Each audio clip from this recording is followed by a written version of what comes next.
Allo bandeko, mbote na bino d'abord. Message nange zali ya ko présenter bino ba traître ya RDC. Il s'agit de John Numbi, Joseph Kabila, Chilombo, Corneille Nanga et les autres. Bandeko nangai, comment ba Congolais ba kozwa biso neti ba zoba? Tomona ki Corneille Nanga oya baby sila biso makamu nyonso na ba passion so landa biso ndenge asali ke Kabila za la maintenir na pouvoir yango nani aloka ba Congolais soko za na poste ozo comprendre sur rien soko bimi obani ko comprendre tomoni Nanga yawa alobi oya lobaki apesi ba preuve na ye ndenge ba signature laki na deal ya Kabila na Chilombo. Alobi ebele, albi de toute façon, a priori Chilombo a ko présenter sous candidature na été parce que ba yokanaki 5 ans, un seul mandat. Alors ce qui a lingi a continué, il faut mon Kabila pour Kabila a renouvelé deal wana a comme na 2 mandats il y a 10 ans. Mais yé moko Chilombo zo lo baké au préalable to yokanaka déjà 10 ans il y a ko travailler et pas imoko pour na bola mamboka. Kabila ça dit 18 ans, ça dit rien. Chilombo 5 ans, rien. Mobutu 32 ans, rien. Donc peuple a zo mona kaka mais aza ko se retrouver té. Mais bande ko nga o mboka ya ndenge nini. Yonde konanga oyebike oya sali rien. Mozo kumisa ye. Et comme ça ngai. Comme toi sali rien ko kumisa ye té, surtout sur boma bato na ko kumisa tambukete. Bande konanga na yoki makambo ya John Numbi na butu et pesi na pasi na bwaki yango. O na ko tshela bino na ko zwango na chaîne ya mutu mususu peut-être afuna ngana pa YouTube. Dekunanga. Nanga lobby oya lobby. Tomona John Numbi aye Kabila mama neza sifate. Lelo John Numbi aye pona koye biso ke parmi bato ba signaki Chilombo azwa pouvoir yé pas na kati. Oko saka na batute bandi kunanga? Oko saka na batute? Yo signaki pour pas détruire Mboka 5 ans. Ozalaki esclave Kabila 18 ans. Lelo zo ya polo banabiso boy po biso sani. Donc, pour biso lingayo. Ah, mais bozo obazo bate. C'est pour cela bande konanga. Nazo banabino. Possibilité zali. Ce qui vraiment te telemi. Pona bakanga Kabila. Chilombo. Nanga, Corneille Nanga. John Numbi, Naba Mususu. Bakende CPI. Koka sate po yo goye biso biso komi pour yo, toma pour yo pourquoi? Parce que oza toujours na kana yo. Et là comment yo lingaki, ba pesi yo ngote, obani yo mbang pana biso zo ko sani. Ozo ko sani po biso sani. To mona yo général Numbi to saloni. Nini yango to sala yo? Bozanga mawa na peuple oyo aso souffrir na bandenge belé. Okono kuta mutazo mela kise lo ko liezati. Au moins, mutu atlamuki banda tongo tata mobile na mwasi. Namba ne loka kulia zate. Lukuna le loka kulia zate, lobi pe loka kulia kozalate. À cause ya batu oyo na osite awa. Bande kolonga. Alors biso sikoyo, to sala ni to ba applaudir ba ba élection. Est-ce que biso to na ba solution te? Yo fani oza Congolais fani te observateur, o tali vidéo, o tie commentaire na buzoba, après fani. Mais faut travailler. Hein? Biso na attaque ba chrétien. Jésus-Christ ministère na ye. Il a recruté que des travailleurs, des gens qui ont travaillé. Bato ba qui passe ya mbongo, bangona ya swaki. Lobo ibi lobate. Ce qui yo na ressemble la l'église, tout na pasteur na yo asala wapi. okonosambela neti ba mukuna asalate banda botama wale asalate banda botama oyoyo brosta asalate banda botama okene pas nani bango tout basalate. C'est pour cela il y a la merde na kati ya christianisme.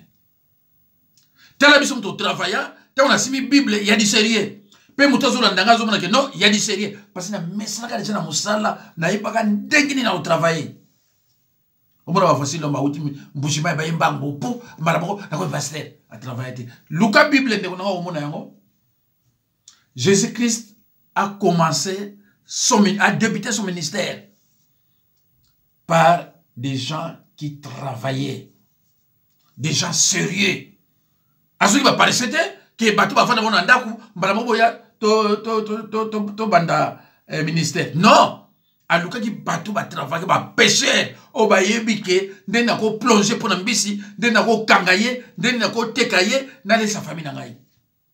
Vous prenez un Chilombo qui n'a jamais travaillé chez lui. Depuis sa naissance, Chilombo n'a pas travaillé. Premier travail, président de la République. Ah, mais c'est grave quand même, c'est grave, hein? Banda Botama a émis Basarati Nambokanaye. Jamais Bafutaye Nambokanaye. Jamais a contribué à l'impôt. Jamais a fouta électricité Nambokanaye. Abanon la Nandeko a poids au papa Nachaka Ndeko Bataleta. Bozum Tandemona, Botier président de la République. Après, vous bengi béton.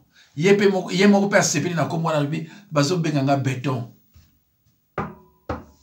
Il y a passé. C'est pour cela que nous avons répété. Nabino to landanga. Oh, il y a un numéro, il y a des Mukwebe. Ou alors, staff naye, ou baza pembe naye, bo pesa ba numéro wana. Ou aza numéro Fayulu, il y a Devos. Bato ba staff naye, bo pesa ba numéro wana. Parmi les 3 favoris na tangi naye Katumbi, ou baza naye, ba pesa nga. Naye na ba numéro na bango, mais naye biso pa etete na lukia na muna wote. Bo pesa nga ngo.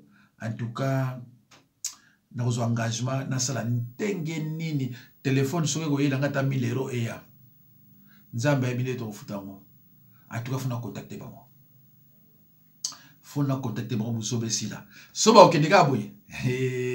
Boyo kanga, soba okendeka boye. Parce que Kabila mutavandi na eloko ngo. Na sima na ye za blende ya ba conseiller o ya mayele.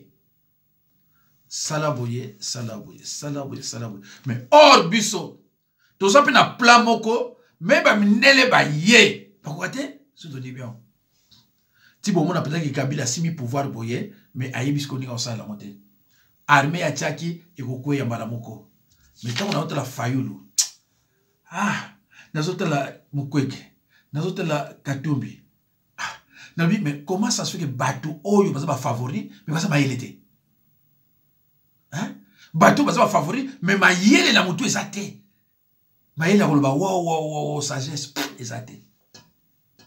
Na 2006, je le répète, na 2006, Mondela Tali Albi, opposition divisée. Na 2011, Mondela Tali Albi, l'opposition divisée. Na 2018, Mondela Tali Albi, opposition divisée. Et donc, si vous supposez kende pour une opposition divisée, mais c'est malheureux quand même, hein? C'est malheureux. Tant qu'on a une opposition divisée, c'est fini. Parce que vous êtes divisé, vous avez un pourcentage. Dans le monde entier, là où il y a la démocratie, l'élection est à des tours. Les tours de mon côté. Mais pourquoi on a des tours de mon côté? Pourquoi on a des tours de mon côté? Pourquoi on a des tours de mon côté? Réfléchissez. Vous avez 15 ans comme candidat à la présidence. Qu'est-ce que vous gagnez? Élection, 2 personnes en finale. Allez, yo c'est quoi le truc? Si vous avez 2 personnes en finale, il y a un débat contradictoire. C'est clair. Est-ce qu'en France, vous avez une idée que l'élection est à la tour? Est-ce que vous avez une idée de africain? Vous avez une idée en France pour mais comment vous avez une idée de bino zondima? Ah, nzambe na ngaye. D'accord. Tout roso borata on ba ici. Hein? Oh, bazana batu, bazana mite mama lamu. Ils ont un risque moko minene nga zozwa. Mais au bazar mité amala pas ça numéro wana. Na obenga bango. Déplacement est mon en Europe na luka tout kutana ye. Na faire comprendre bango que bozo kende wapi. Au moins tous les trois favoris wana. Ceux qui baké, muto za président zate. Ko muto gagner à outa na kana bango, mais on est président. Muto gagner ko à outa entre les trois oyo. Mais on est pour président parce que si le bako gagner ti lo bako gagner. Mais le ko la bamdele ba se penaye. Le ko la Kabila ba se penaye. Ndenge bamba bazo yiba ninga osakana te. Bako ba montage ya biloko ba sala ba montage wana a eu popularité mais a gagné bango na 2 points. Bah bien voilà parce que l'opposition était divisée. Bokino ta bokina cour constitutionnelle ndenge fayo la kendaka la fois passée mawa mingi. A quelle cour constitutionnelle a lokuta bandi banga za ko na moluba. Est-ce que okosani c'est le moment le coup dans bokina élection te ya ko luka ba disposition nini. Mais beaucoup refusé l'élection en décembre. Bon, il faut la 2 fois. Bon, décidez, l'élection faut la 2 tours. Mais si, parce que si vous avez 2 tours, tu le bon, les gars. Si vous avez 2 tours, tu le bon, comme la deuxième tour, alors sur le premier tour. Et si. Mais est-ce que vous avez vraiment raisonné dans la zone baboui? Pas ça. Donc, bango tout, moi je les considère comme étant des traîtres. Ça va traiter bango nyoso, ils va faillir encore bakatum, bango va traiter. Comment bango qui tout le temps élection il y a tout le moko. Pourquoi bango qui ne wana? Bon, si ko bino mi sante bozo kende, bozo kende wapi?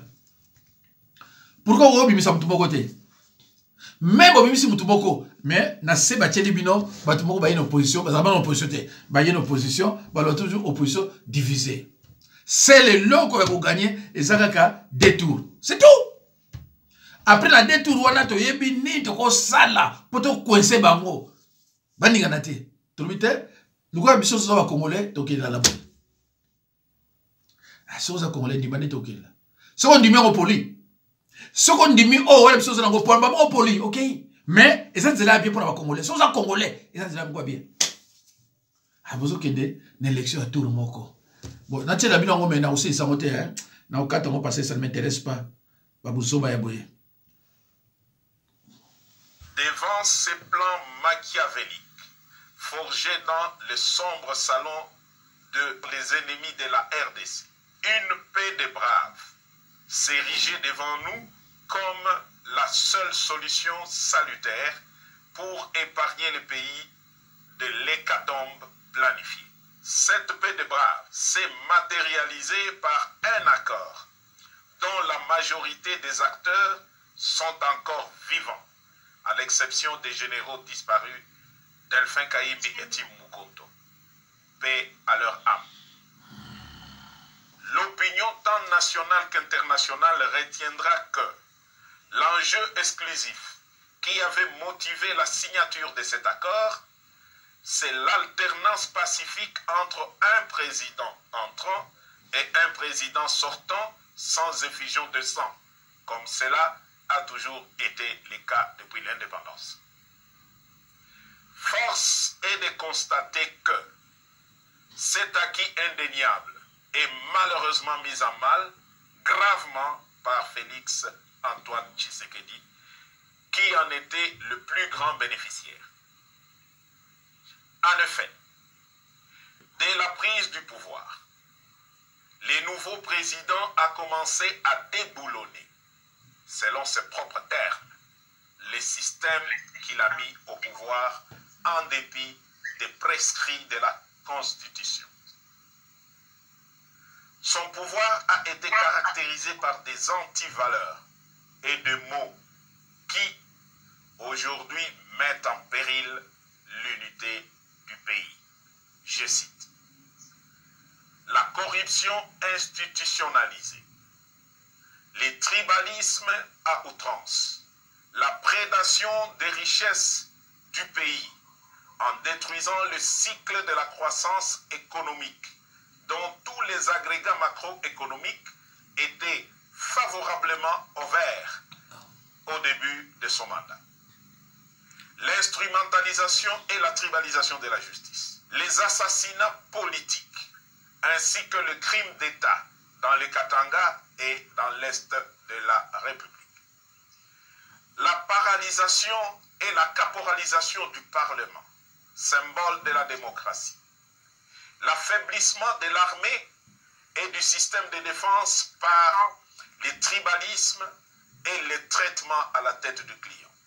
La gouvernance par défi, en muselant la presse et en violation de tout le droit de l'homme auquel le pays avait souscrit par une ratification solennelle des traités internationaux en la matière.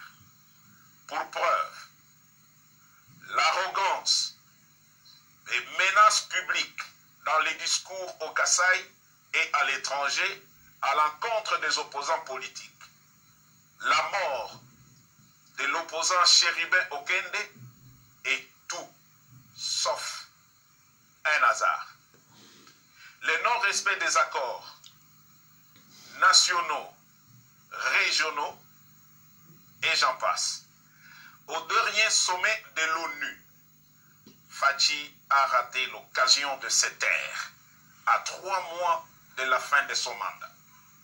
Dès lors, les devoirs et le patriotisme m'interpellent et m'appellent. Devrions-nous nous taire et regarder périr un peuple dont tous les espoirs étaient permis lors de la première alternance pacifique du pouvoir? Tshisekedi a perdu toute légitimité en reniant l'accord qui lui a permis d'accéder au pouvoir. Il est aujourd'hui comme un inconscient qui joue avec le feu dans une poudrière. Nous taire ou nous résigner serait trahir ce peuple qui a droit à espérer mieux. L'armée et la police, ainsi que toutes les forces de défense du pays, ne sont plus liées au devoir d'obéir dès lors que le commandant suprême est devenu lui-même un danger par son immaturité, son incompétence notoire, son népotisme et son comportement tribaliste qui menace l'unité nationale. Les élections prochaines seront le feu qui va embraser la poudrière. Car, loin d'être transparentes et inclusives, elles ont été organisées pour une tricherie à grande échelle et malheureusement cousues de fil blanc. J'en veux pour preuve. 1. La répartition des sièges ne représente pas la vérité démographique de province et les faits en faveur de milieux sociaux favorables à Fachi. 2. La CENI est fortement tribalisée, ainsi que toutes les chaînes de commandement pour l'organisation des élections, à savoir A. La chaîne de commandement des opérations électorales. B. La chaîne de financement des opérations électorales. Et C. La chaîne de sécurisation des opérations électorales. Sur plus de 450 tribus en RDC, le contrôle de toutes ces chaînes de commandement est assuré par une seule tribu, celle des Fachi. 3. Le fichier électoral est biaisé. Certains kits électoraux sont et continuent à être dans le main de pro-Fachi, qui attendent de bourrer les urnes au moment venu. À cela s'ajoute l'enrôlement massif des mineurs dans les grands Kasaï pour bourrer les urnes en faveur de Fachi. La CENI devient donc un piège, un vaste complot contre la démocratie.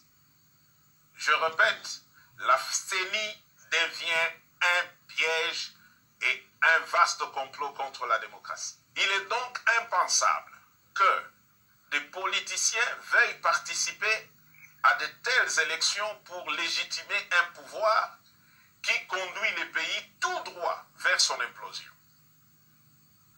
Si, en connaissance de cause, ils y participent quand même, ça sera soit qu'ils sont complices de Fachi, soit parce qu'ils poursuivent des intérêts égoïstes, personnels et inavoué au détriment de l'intérêt général du peuple. Je ne reconnaîtrai donc point, par devoir sacré et sur le serment du soldat, les pouvoirs qui viendraient de ces piètres élections si jamais elles ont lieu dans les conditions si haut décrites.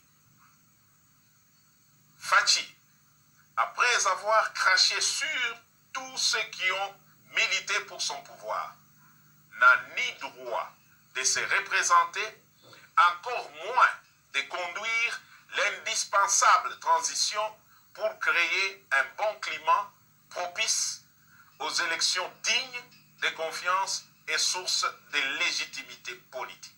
J'en appelle donc à la conscience de tous les fils et filles de la République à barrer la route à cet aventurier qui est comme un pachyderme dans une poterie. Aux compagnons d'armes effardés, vous avez fait montre d'une discipline exemplaire, d'éviter les courants de coups d'État en Afrique. Vous avez jugé bon de laisser Fachi terminer calmement son mandat. Mais alors, si d'ici le 20 décembre, rien ne change dans l'organisation d'une élection inclusive et crédible comme cité si haut, nous serons dans l'obligation d'appliquer et de faire appliquer l'article 64 de la Constitution. S'il a en lui un peu d'héritage de son père qui a consacré toute sa vie pour voir l'avènement de la démocratie dans RDC, Fachi doit se retirer pour l'intérêt supérieur de la nation. S'il continue à s'entêter, à écraser et museler l'opposition, qu'il sache que seul le fabricant du monstre est capable de les détruire. Autant nous lui avons donné le pouvoir, autant nous sommes capables de les lui reprendre, de gré ou de force, pour sauver la République. Tous les officiers supérieurs impliqués dans l'accord suivanté savent quel est le rôle que j'ai joué pour le faire accepter, même auprès des politiques qui géraient les institutions citoyennes de la République. Et Fachi en est pleinement conscient. Dieu sera juge entre lui et moi. Vive la République. Bandeko, Bampangi. Ah, donc baluba bawanga na lisusu ke ezaki bakor très jaune numbi aza clair hein na basi vous comprendre na ebisi bino ke biso nzambe azo continuer kolakisa biso Fachi fois keba soko alingi makila etanga te na décembre. Fachi akeba soki alingi te a se retrouver biso toza côté toza pe côté spirituel. Donc osaka na vraiment na batute. Surtout nenga lakisi yango ke partout baluba na baluba. Na uta ko lo bango atava ya lo bango. Partout baluba na baluba mais osera incompétent ndengeni. Les baluba oyo zwa wana ba travailler jamais na vie na bango. Allo bandeko nega ya lobby ngana zot peut traiter ba favori oyo pe na ndenge ya ba complice ya ko accompagner Chilombo pour à continuer musala ye. Parce que sont des conditions au seni azana yango pour l'élection. Il y a conditions pour élection ko zalate. Et ça oyo élection ko zalate. Alors, Bandeko, il y a minute ici, Ponanga, donc, yé, Numbi, Animi, qui est passé qui tout a signé pour appeler ça Chilombo, pouvoir. Avant de gagner, Animi. Et à ma connaissance, Biloko Yazo Loba, il était de connivence avec Kabila. Réfléchissez, mes chers frères, mes chers patriotes. Biloko yazo loba, biso tosala tosala place ebele tomoni na barenseignement tokoma ntango moto azoloba boye nazoyeba oyoki biloko mwana lobi na suka biso moto opesaki ye pouvoir biso mpe toza capable ya koreprendre yango.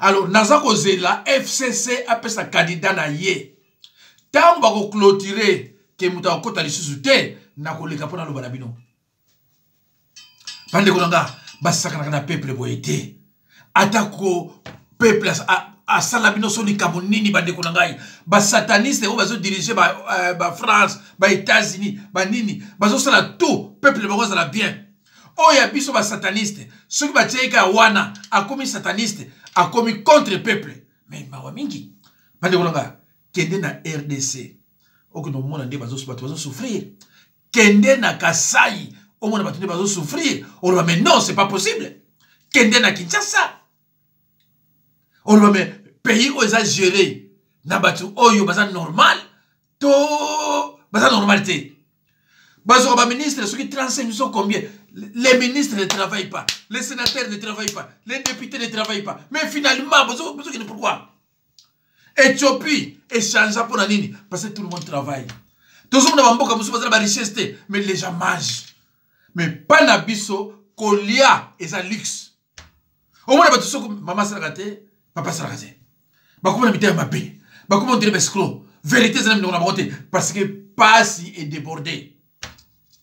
Mais quel côté à Kachilombo, ministre de la Finance, autant la fête, au moins maman s'est la fête, bah ça bien l'air, peuple a na souffrance bino boza ko binaka ameza mawami bandeko na ngai na ngona yebisa bino bandeko muluba za congolais te muluba ko aza congolais te congolais ya congolais azana motema o muluba azana mote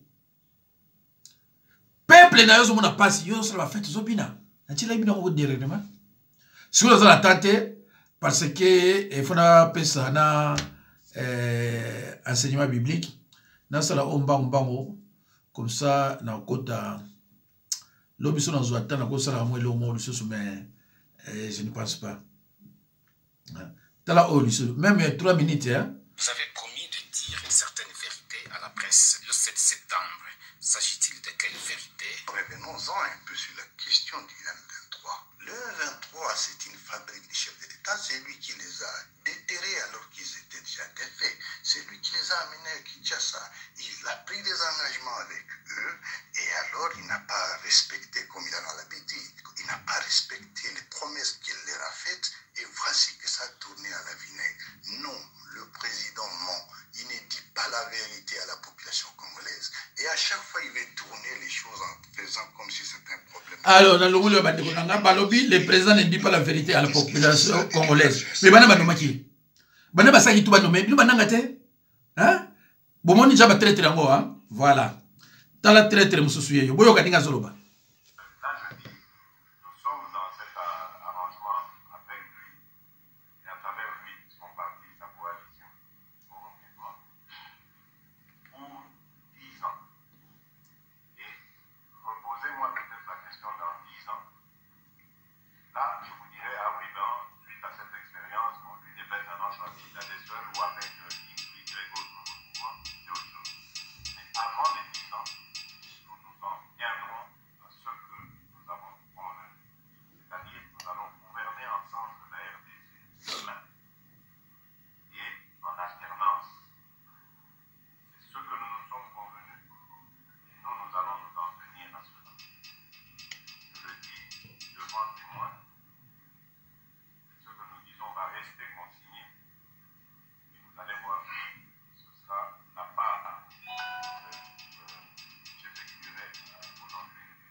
Voilà. Donc, n'a pas dit, mais ce Bolandiango, Boyoka, azo parlé na 10 ans, Oyo, Bango Yoka qui bati kaye, a kende la asala musala naye, yako détruire Mboka. Alors, Nala Sabino Mususu, voilà. Non, y était. Ouais.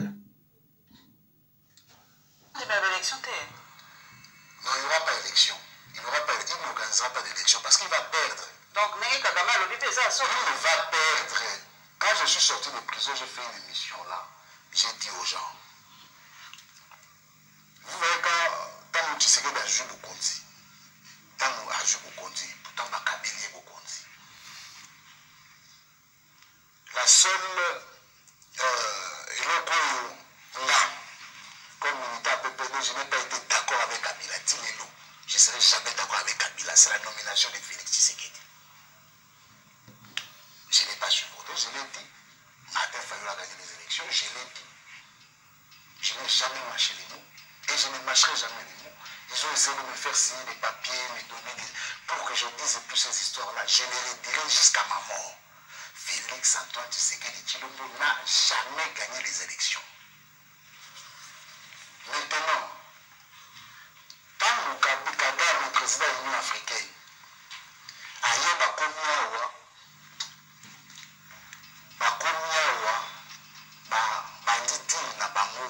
Tshisekedi. Dans cette île-là, Tshisekedi doit faire asseoir Bokonzinaye. Il croyait que le pouvoir s'est donné à Kigali. Or, Kabila et Tcharabango, les pouvoirs au Congo n'a pas besoin ni de l'Orient, ni de l'Occident, ça se passe ici au Congo. Les pouvoirs émanent du peuple, comme le veut la Constitution dans son article 5. La souveraineté appartient au peuple seul. Nous en disconvenons, même d'Olingi, comme par représentant la mission par les élections, ou alors nous en servir nous-mêmes par la voie du référendum. Nous sommes souverains. Nous pouvons, nous peuple aussi, refuser ces élections, refuser ces calendriers. Ils ne vont pas nous l'imposer. Parce que leur pouvoir est dérivé, ils émanent de nous. C'est ce que veut l'article 5. Tout le repéré de Tshisekedi soit sorti à grande porte au nord du nom de Tshisekedi. Sinon, ce nom de Tshisekedi deviendra péjoratif dans ces pays. L'avenir nous le dira. Ceux qui l'ont bien Tshisekedi, c'est qu'ils vont finir au Congo. Ceux qui ont bien par la grande porte des. Sortir par la grande porte, c'est effacer ces histoires de Kadima ici, nous constituer une CENI consensuelle, nous mettre une cour constitutionnelle consensuelle d'organiser des élections dont il ne sera pas candidat. Oui, une constitution, ça pour ça y est droit à la candidat pour la oui, là je parle pas de la constitution, je parle pour qu'il sorte par la grande porte. C'est-à-dire la roue, on ne vante pas deux fois. Il y a un président. Magie à table et là au moins Malora, papa je sais que ça doit être. Exact. Attends mon voisin. Attends, gratuité seulement aux autres dimanche.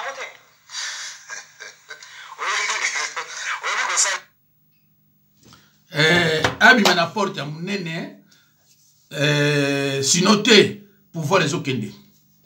Chilombo donc soit kebité pouvoir les okende na décembre. Baluba wana botika luozi. Baluba obozo na mbanza ngoyo na yalala na yunga na kinanga malozi. Ah, etali bino faute na ngaite. Merci.